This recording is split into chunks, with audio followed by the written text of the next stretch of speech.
Hello everyone! Ipapakita ko lang sa inyo yung aking grapes na malago na. Ito po ang aking grapes na kulay green. Ayan po oh. Malago na yung kanyang mga sanga-sanga at napakatibay ng pagkakakapit niya sa aming bakal. At ito naman oh. Ayan, sana po mamumunga na ang aming grapes.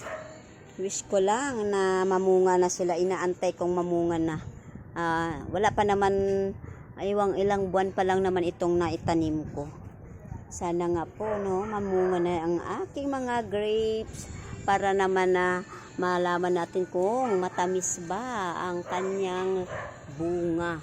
Hindi pa nga namumunga, sinasabi na kung matamis ba na gusto ng tikman, no, di ba? Ayan po oh, napakalago na ng aking mga grapes.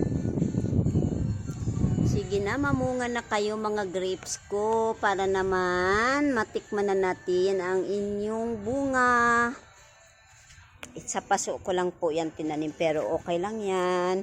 Kasi dati din po nakatanim din kami ng kulay purple na grapes. Namunga naman pero yun nga sabi ko sa inyo dahil may wala pang bubong ang bahay, ang rooftop namin dati wala pa yan.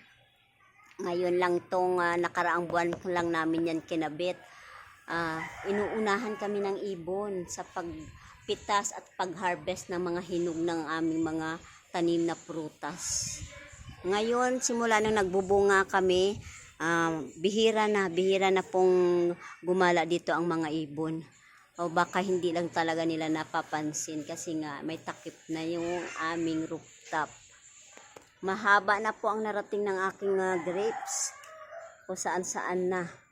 Ito nga po. Ito po ang purple. Itong kulay violet na grapes. Ito naman ang kulay green ko na grapes. Maliit pa ang kanyang puno. Ayan ang kanyang puno. Ayan. At ito na nga po yung kanyang pinaikot-ikot ko dito sa kahoy. Yung kanyang mga sanga. At yan nga, umabot na kung saan-saan yung aking grapes.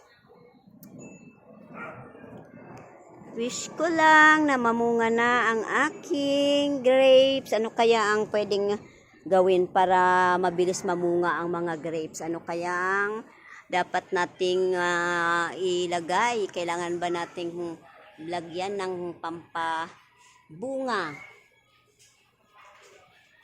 para mamunga na kaagad ang ating mga tanim na grapes.